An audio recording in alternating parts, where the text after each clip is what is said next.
I'm going to ask you again to identify yourself. Who are you? Where are you from? What happened to your ship?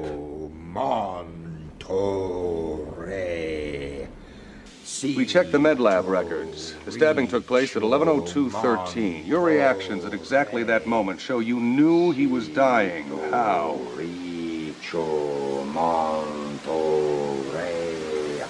Did you come here for his soul? Contempt for now. I like that. Contempt for now. All right, wait. Hi, I'm Rachel. And I'm Matt. And this is We are all Kosh. a Babylon 5 rewatch.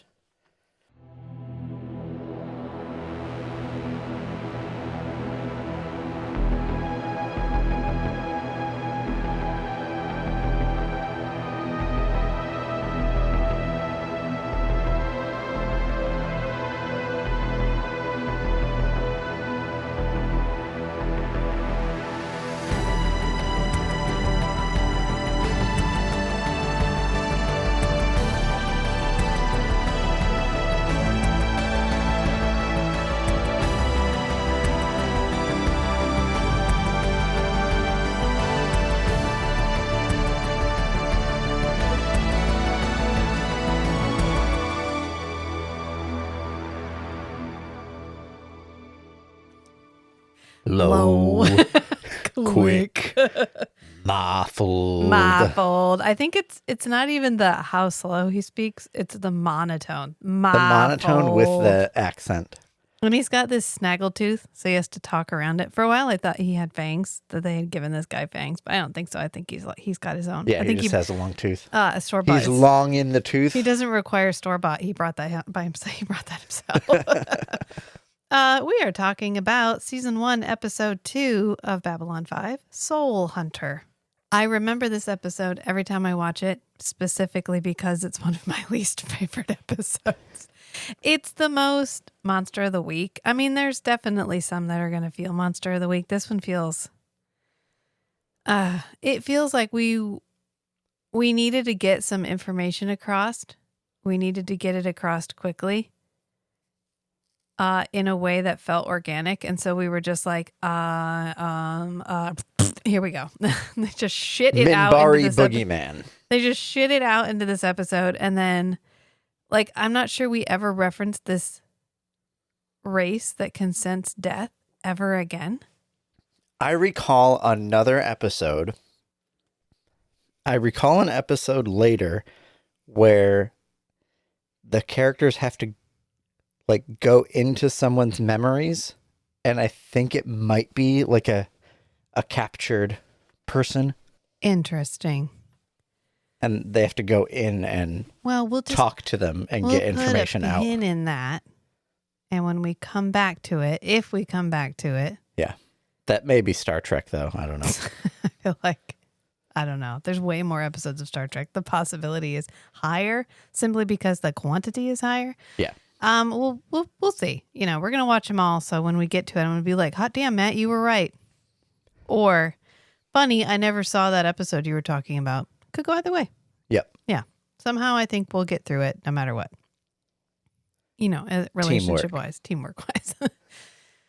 So it's just, you know what I actually, like the one thing that I like about this episode that I feel like this episode is important for is it establishes that we are in a universe where there is just a little bit of magic.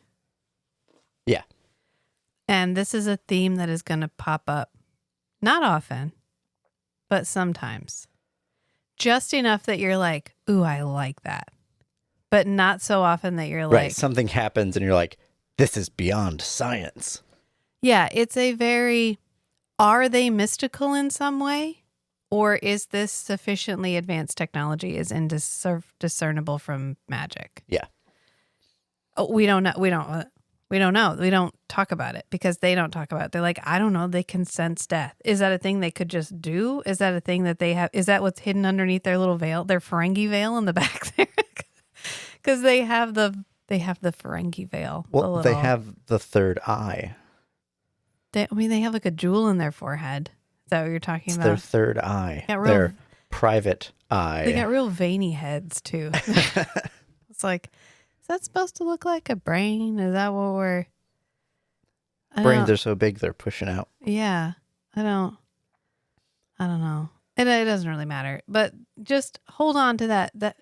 If you remember nothing about this episode, hold on to that little kernel of, hey, maybe the world and the universe is just that little bit magical.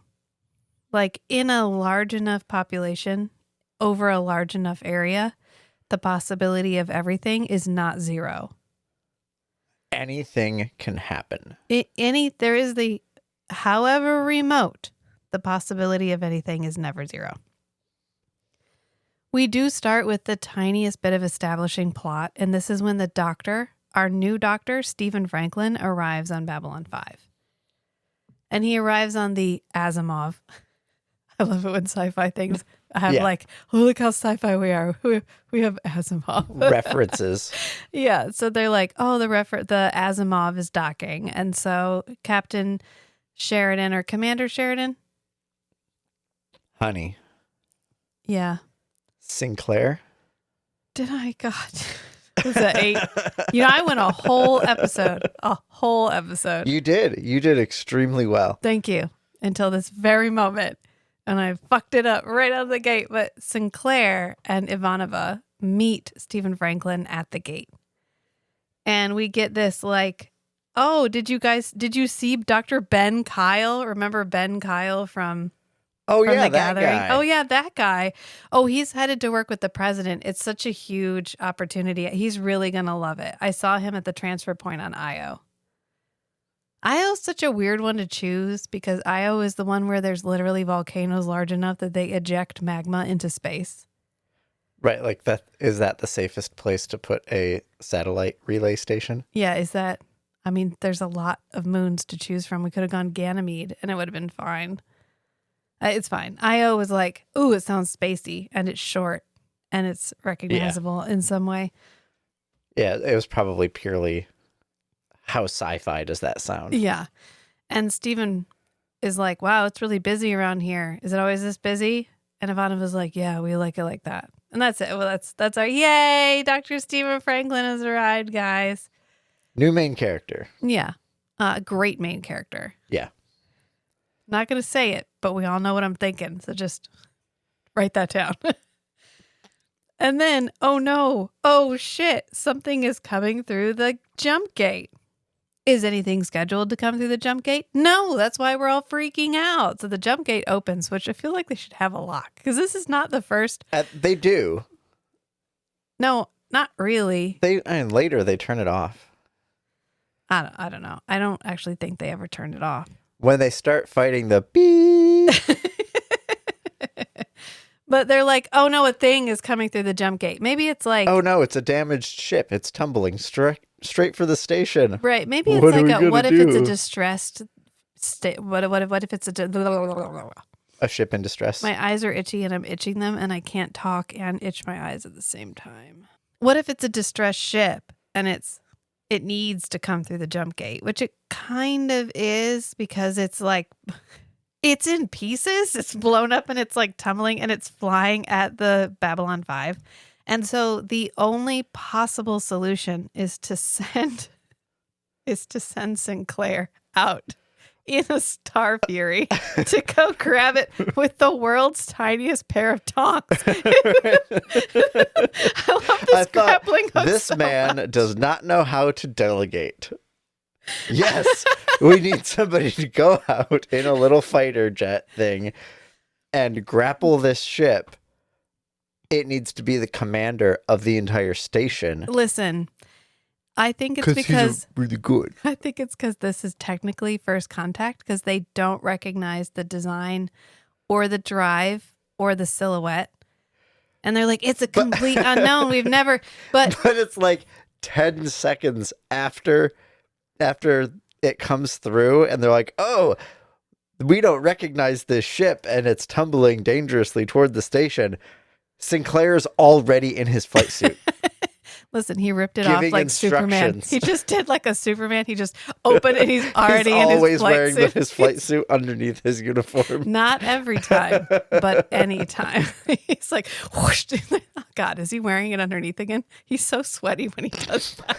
And then he's like running with his helmet, and he's like, "Oh yeah, I'm gonna go get it." And they're like, "Well, first." It's gonna hit the station. We should probably blow it up. Ivanova's like, can I protect the station? And he's like, no.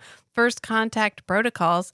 Unless it presents a clear and present danger, we have to try to like help it. Like we have to try to help. On station, Commander. Any response yet? Negative. I'm going to try to link up with the ship. If I can't make it, you'll have to blow that ship before it hits. Why not destroy it now? First contact protocol, Lieutenant Commander, only when conditions present a clear and present danger.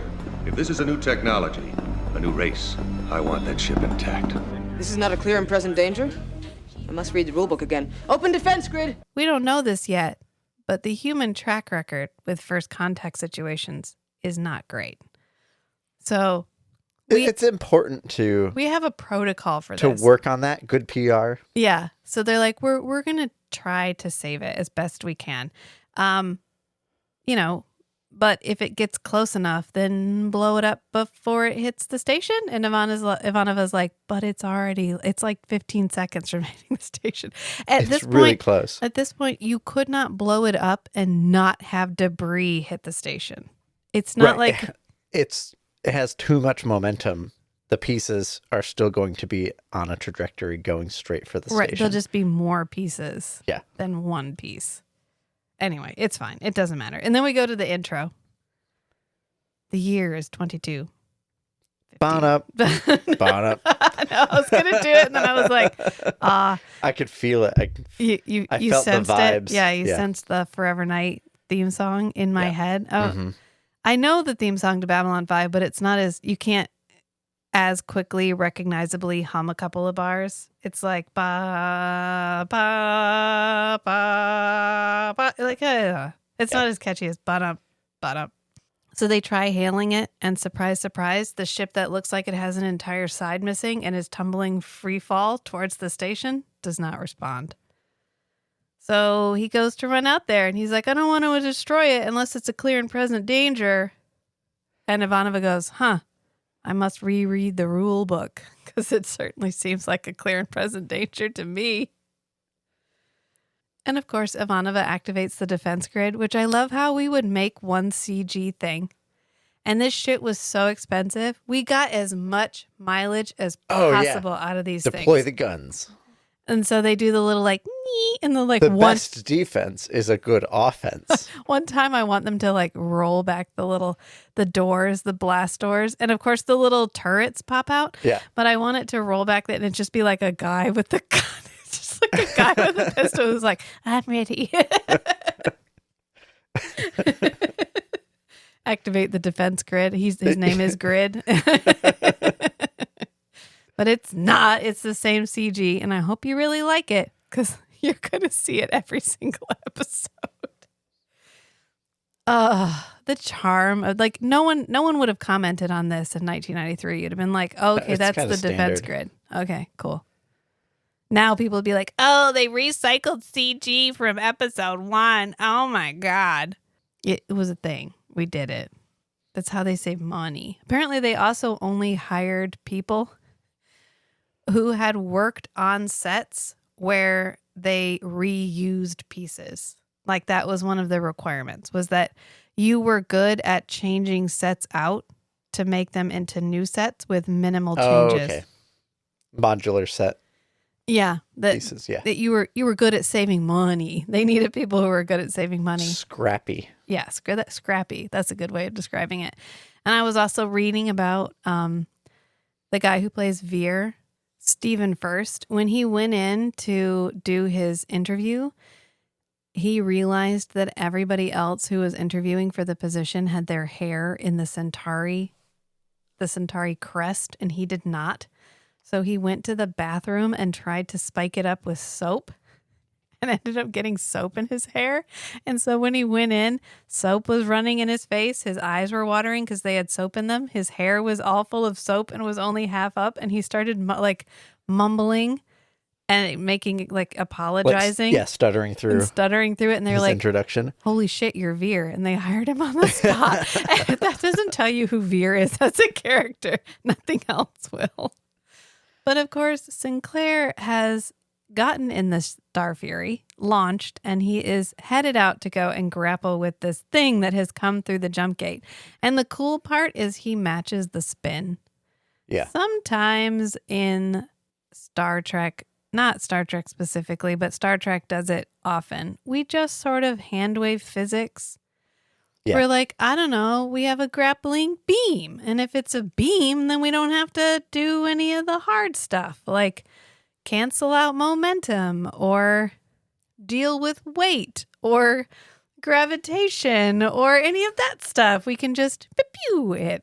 But Babylon 5 is pretty good about we can't pew. We're not that advanced. We literally have a physical grappling hook. So in order to grab this thing, although to be honest, it would be better if we had a grappling hook that shot out and had a tether as opposed to what they have, which is an extendable arm. Because if he didn't have time to match the spin, which I don't know how he does it in the time that he has, but whatever. Because he's really fucking good. He's just really good at it, I guess. But if he had not done that and it was a fixed point and it was not, it had enough momentum, it could have ripped it off the Star Fury. Yeah. But that's okay. Or you could do 2 Star Furies with a net. You could have one with a net that spins itself out. Yeah. And then magnets or something. But instead, what we have is the world's... You can never get it first try. The world's tiniest little hand. He's like, okay, I got this. So he gets it. So he's spinning, and then he sends out the little hook, and he's like, geek. He misses, and he's like, no, I've missed. Let me try again. And he's like, eh. And it reminded me of the scene from Meet the Robinsons when we have the T-Rex, and he's like, I have these 2 little arms and this big head, and he can't grab the guy. Anyway, it doesn't matter. He grabs it. Hey, Babylon 5 didn't get blown up, you guys. And they're able... Not today, anyway. And he ends up getting it into the airlock. And he's like, notify Steven, I've got his first patient. And so after that, Sinclair picks up the pieces of his uniform off the ground where he tossed them and puts them on because now he's walking through the station back in his regular formal uniform. He still has his flight suit on underneath. Yeah, he just always. Ooh. Okay, this is my headcanon now. Okay. His uniform is a reversible flight suit. He just takes the jacket off, flips the sleeves around, and puts it back on, and he's like, I'm ready to go. And they're like, and it attaches to his pants. He just zips it around the waist. And the hems of his pants seal to his boots to make it airtight. Listen, you got to be ready sometimes, and then when he flips the jacket inside out, there's a, I don't know, high-tech deployable helmet. Yeah. Is folded up in there somehow. Maybe it's like firefighters. They have those drills where you have to get your clothes on in 2 seconds. Mm-hmm. But instead of it being because that way they have to get out fast enough, it's because you have to beat Sinclair to the to the ships. Ooh, this may be just a passive drill that could happen anytime, and Sinclair is always challenging his flight teams to be ready faster. Yeah, but what they're trying to get ready for is so they can get out before the head of the station decides he wants to be the one who goes out and blows shit up. Right. Yeah. Anyway, Delenn is like, oh, hey, I heard that you guys have a first contact situation. I've seen lots of aliens. Maybe I can help. Yeah, I'm kind of good at these things. I would totally help you. And Sinclair's like, oh my God, that would be great. He's in Medbay. That's where I'm headed right now. Why don't you come with me? So they head down to Medbay. And I really hope they have more than one isolab. I mean, they do. They have more than one because this is one. This is where like the chief medical guy is. But there's like clinics around the station. What if you had 4 different alien species that needed different atmospheric requirements? Well, then they'd go to Isolab 1, 2, 3, and 4, which are at the other med bay. How many do they have? I don't know. We don't ever cover it. I don't know, honey. Maybe every room in the alien quarters can double as an isolab. That's why there's glass across the front. Yeah. Like in the isolab in medbay. But Garibaldi is there. And the doctor is in the isolab with this guy. And he's like, well, his heart rate is up and his respiration is up. And Garibaldi's like, okay, well, that's good. He's like, actually, I don't fucking know. Like, this is an alien, dude. He could be getting better. He could be hyperventilating and his heart could be going into failure. I literally have no idea. Like, his heart could speed up before it stops. He's an alien. Like, I got nothing. Which is great because it's like, oh, everybody's vital signs are not the same. Right. Hey. That's a nice thing to acknowledge right off the bat. Yeah. And so Sinclair walks in and he's like, okay, hey, is he okay? And the doctor's like, I mean, maybe. Garibaldi actually goes, well, it sounds like it's 50-50. And everyone keeps pestering Dr. Franklin. Yeah. Is he okay? Is he okay? And Dr. Franklin's probably thinking, could you give me a minute? Yeah. I don't know. I've never seen this kind of person before. The only thing I can definitively say at this moment is that he is not currently dead. Maybe.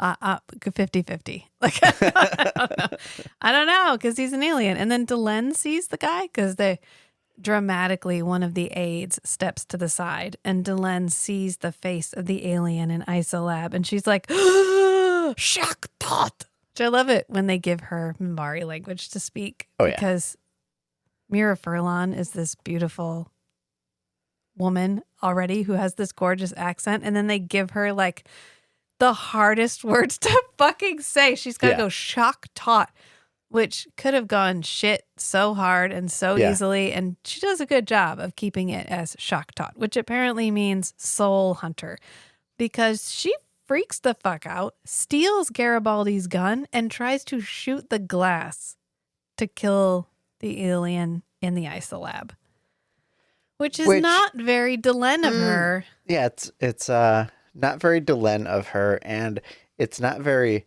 ambassadorial of her. No. I have mixed feelings about this moment because I like seeing that she is an emotional being and that she can have these outbursts.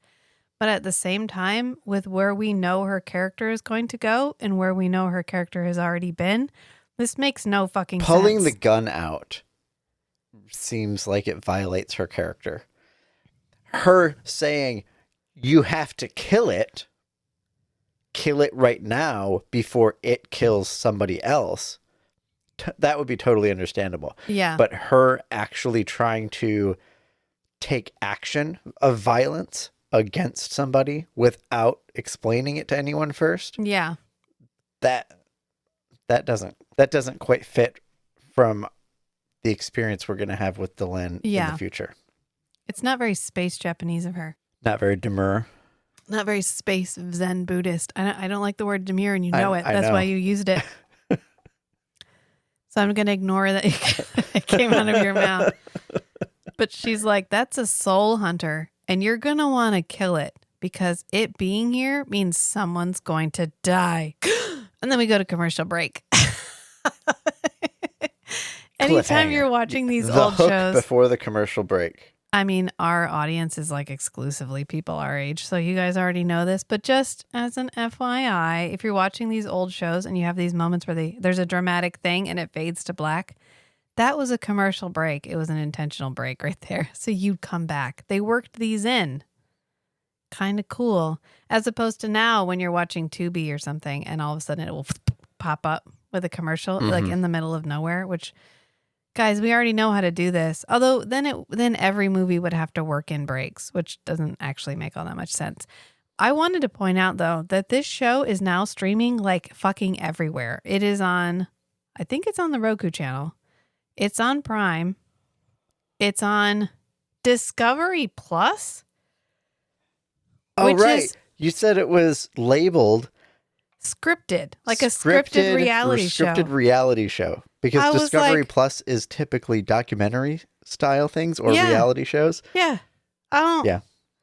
The only thing I can think of is they signed some kind of crazy distribution deal as a lead up. Oh, To something. To feel out interest. So this is our moment to start streaming this 24/7. Just pick a TV, put it on. Let it start Amazon streaming. Prime, Tubi, Discovery Plus, Sling TV, Fandango at home, YouTube. Fandango and YouTube, you have to pay per episode. But the fact that it's available at all right, and it just is just recently. Yeah. Because like Forever Night, the other television show that we've covered in its entirety, will pop up and be streaming for a short period of time and then completely disappear. And season 3 will never be streaming. Season 1 will stream. Season 2 will stream. Season 3 won't. A lot of these old shows are in these such weird rights, streaming rights, limbo. They're ill-maintained. They're bought and sold in packages. They just get completely lost in the shuffle. And so to see it streaming and to see it streaming on so many things makes me think, interesting. I found an article or a forum from 8 months ago. And at that time, it was only on Tubi and the Roku channel. It streamed on HBO Max for a while. It was a kind of a big deal because it was when they first remastered it. And they put all the remasters on HBO. And then it disappeared and it didn't come back for a while. So it's interesting that it's back. Anyway. Yeah, they took it off HBO Max like a year ago. Yeah. So we come back and Delenn is talking to Sinclair in her quarters, in her apartment. And she's like, hey, so I'm really sorry that I was hysterical there and that I tried to grab a gun and shoot somebody. Like, that's just not me. It's not me. And Sinclair's like, that was completely, can you tell me what the fuck just happened? Like, what was that shit? And basically, these are the Minbari boogeymen.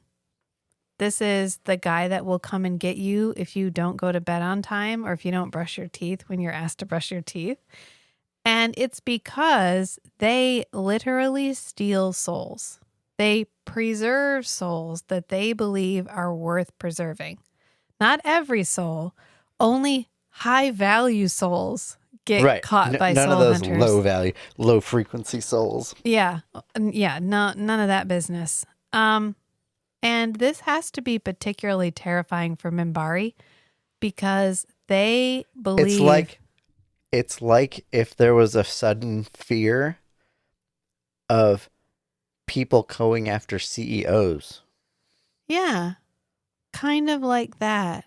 Yeah. And Delenn is a CEO. She is, but she actually contributes to society. But she and all the other Minbari believe almost universally in reincarnation. Yeah. And not just reincarnation as in your soul's energy gets brought back, but your specific soul will come back as another Minbari to enrich the whole. Right. And they track these things. They have ways of measuring them. They do. And this is a very crucial part of their culture. So if you take out these older, wiser, more learned souls and you don't let them come back and contribute to society again, that's a big fucking deal for the Minbari. And so here's an entire race who is dedicated to removing the best and brightest from the gene pool, basically, from the soul pool. The soul pool. Yeah. And so they're absolutely terrifying. And she says they are particularly interested in a certain class of Minbari. Basically, she's like, oh no, they only come after really high value souls, which means they just fucking love the Minbari because we are all so high value. It's low-key not the most humble thing she's ever said. She's not wrong. Right? They're one of the older races that are still active and still involved in universal politics. But yeah, she basically was like, I mean, humans, you guys don't have to worry about it. I mean, like, who are they going to get from you? Nobody gives a shit about you guys. But like, we're the Minbari, though. My interpretation on it is it's a big deal for the soul hunters because the Minbari, one, know about them, and two, actively resist them. But the other races mostly don't even know they exist. And yeah. Well, he no, they mentions do. that they've been to Earth. No, they do And I feel know like the they soul hunters. they sneak in, get the soul, and get out, and it's not as widely broadcast. They must be the boogeymen for the other races too, because we get a lot of dialogue about how people are trying to leave the station. Ships are trying to leave the station. People that were supposed to be there for a couple more weeks still are planning on leaving, are asking to leave. And it's because the boogeyman is on board. It's like this guy who literally senses death and is here because he senses death, as far as they know, is here, which means someone is going to die and they all want to get off so that they're not the one that dies. Yeah. And we cut to kind of a side thing here, which is an interesting thing to highlight, which is that Babylon 5 has a poor and unhoused community. There are people who have gotten to Babylon 5 and who cannot get off Babylon 5. Right. They literally have enough money to get there and then nothing. Like they're stuck. And so there is a whole, like there's ambassadors and there's high level telepaths and there's military, which and is, there's Earth Force and businessmen and also itinerant people who have gotten there and can't leave. And so we cut to some people gambling in like a semi-abandoned section of the station. Right. And the soul hunter is still unconscious while this is happening, but we're cutting in between him and this gambling thing that's happening because we're kind of implying that he can hear it or he can sense it. And this is when we get Ivanova talking to Sinclair and she's like, the alien sector is, or Garibaldi, there's conversation here where they're like, the alien sector is really quiet right now. Like there's not a lot happening. They're all kind of hiding or they're trying to leave. Our space B&B reservations are clearing out. Our SB&B. They're giving the appearance of being real freaked out. Should we be more freaked out about this dude? And they're all like, I mean, he's just a guy though. Right? Because this gives us like that. Right. Ivanov is getting a signal. It seems like there's something we don't know here. And Sinclair thinks, nah, vibes are good. Yeah. And this is just another little bit of like the humans are aware of a certain level of mysticism because we now have telepaths as like a thing. They're like a fixture in our society. A corporation.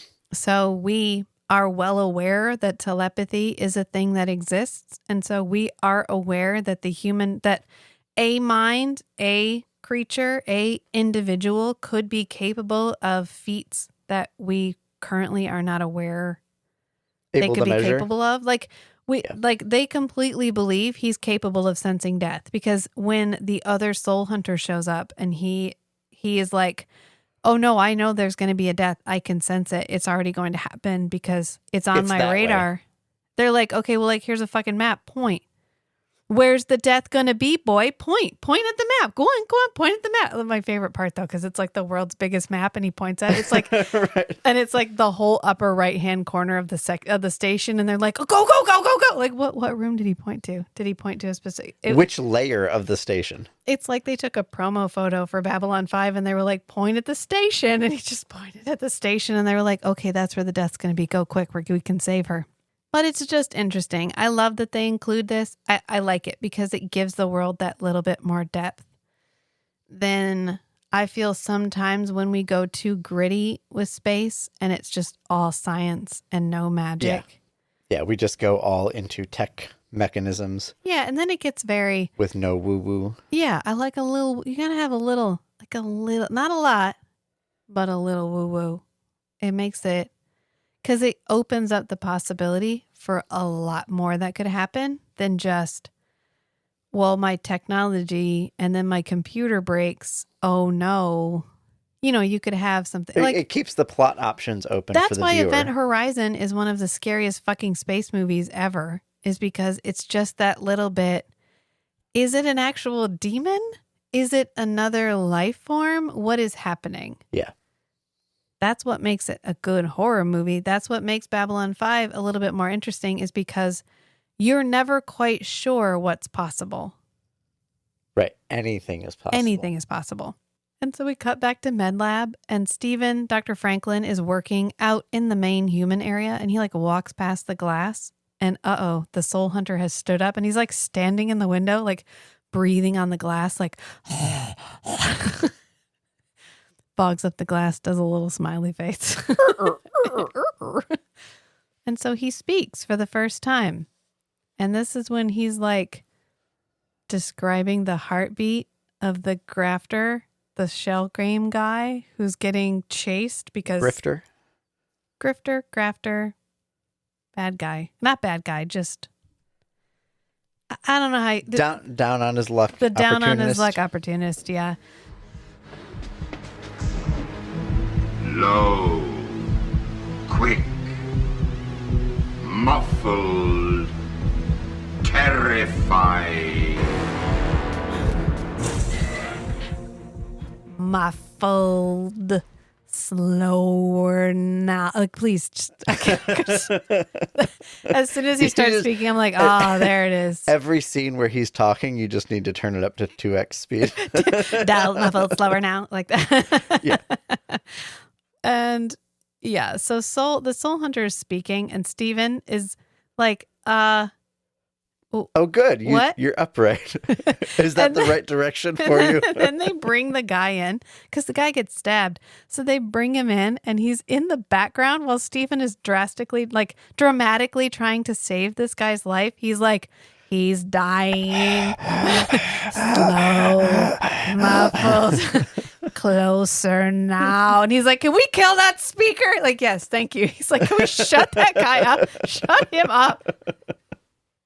And literally he goes, someone kill that speaker. And Matt goes, that's what Delenn said. And then he's like, gone. Gone now. Gone.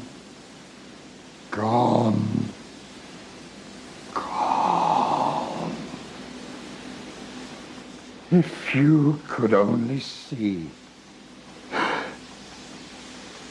If you could only see. It's like nails on a chalkboard. I don't know why this guy's voice bothers me so much, but it does. And then, can you quit trying to put your feet on my notes? Do we need a break? Get off me. I like you. I know you like me. So then Sinclair shows up because, hey, this guy's awake, and he clearly knew that this guy was dying. Shit's hinky. We need to figure out what's going on. So Sinclair comes in and he's like, hey, so how did you know that guy was dying?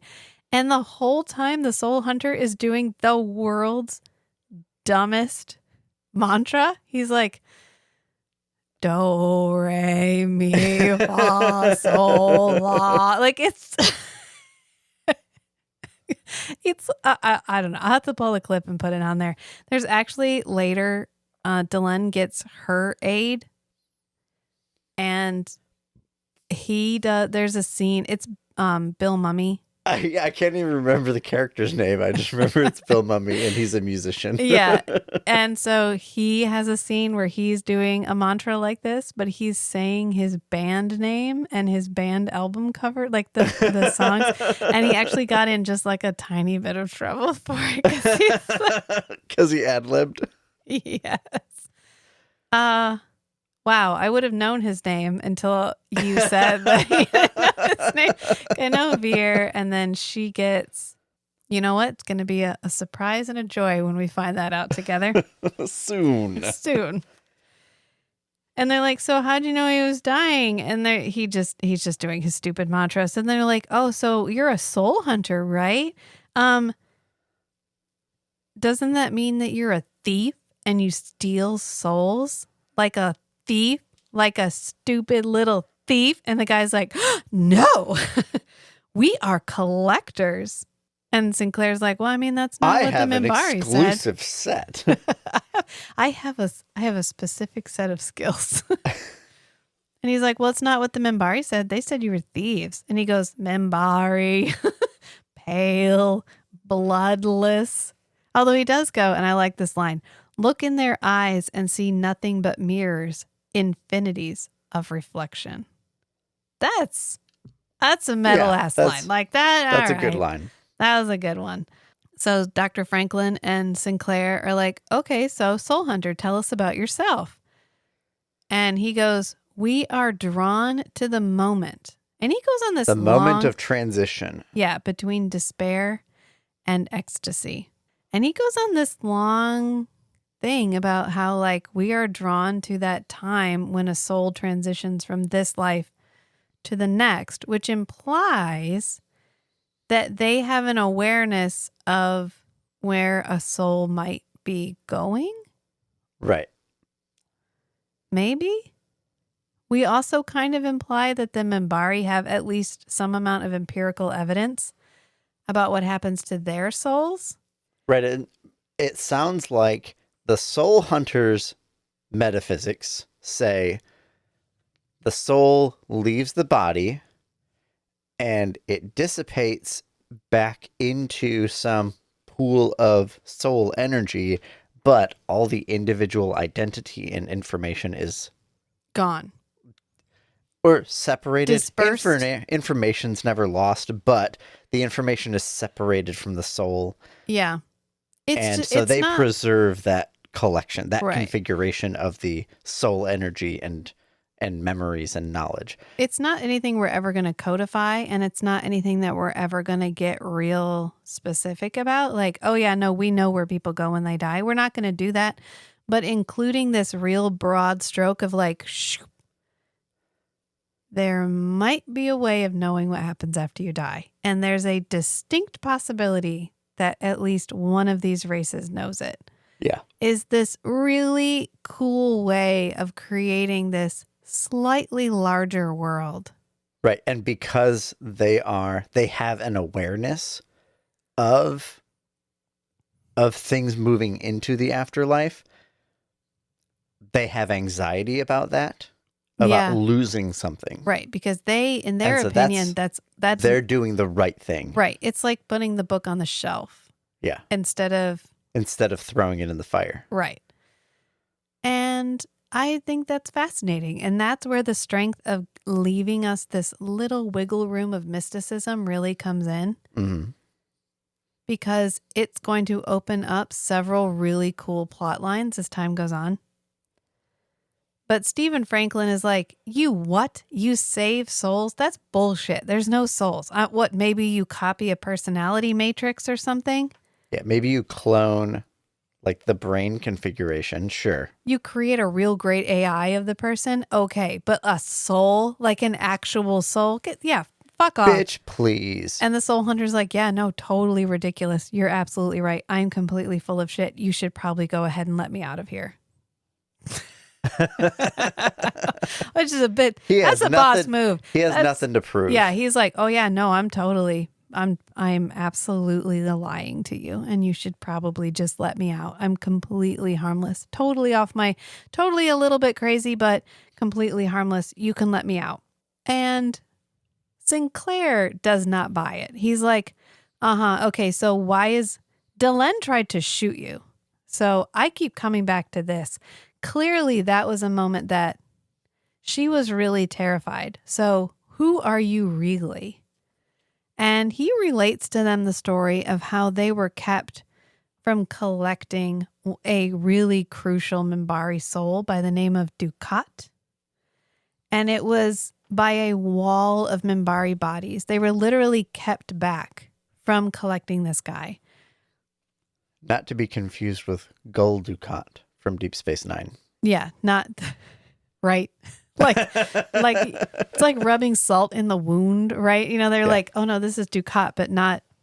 He's definitely not the Deep Space Nine guy. It's a different guy. It's fine.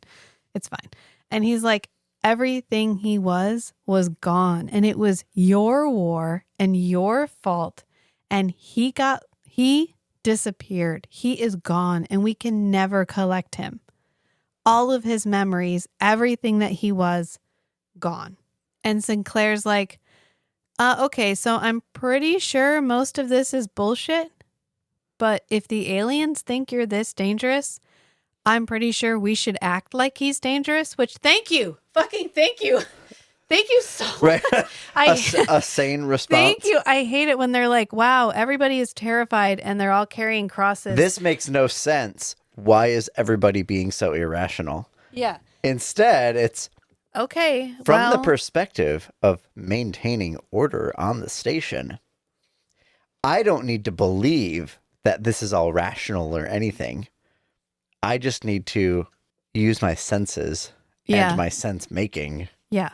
And maintain the order and act in accordance with maintaining the order on the station rather than trying to prove to multiple alien races that all of their cultural beliefs are false. Right. Like, I don't see the fire. I don't smell the smoke, but I see everybody running in that direction with buckets full of water. So I'm going to go ahead and act like shit's on fire. Yeah.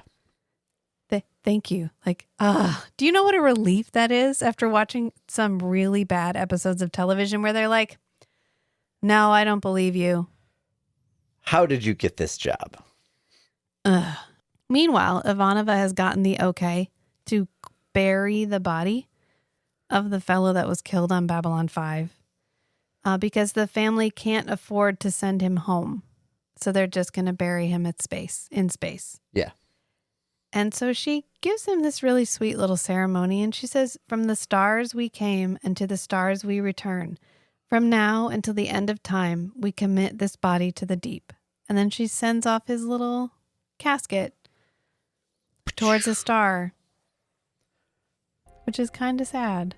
Yeah. And Stephen Franklin's like, it's also brief, isn't it?